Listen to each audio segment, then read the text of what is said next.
रासोपा हामीले प्रश्नहरूको सामना गरेन, छलफलमा डिबेटमा भाग लिएन भन्ने प्रश्न आएको छ।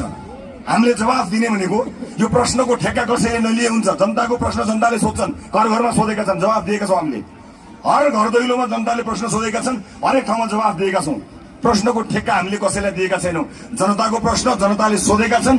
हर जनताको हर प्रश्नको हर ठाउँमा, हर चोकमा, हर गल्लीमा, हर ढोकामा जवाफ दिँदैछन् रासोपाका सबै नेताहरू, सबै उम्मेदवारहरू। त्यसकारणले प्रश्नको ठेक्का पनि नलिए हुन्छ, लोकतन्त्रको ठेक्का पनि नलिए हुन्छ। हामीलाई थाहा छ प्रश्नको उत्तर त धेरैले दिए, अब उत्तर होइन समाधान दिने हो। समाधानका लागि 5 वर्षको स्थायी सरकार।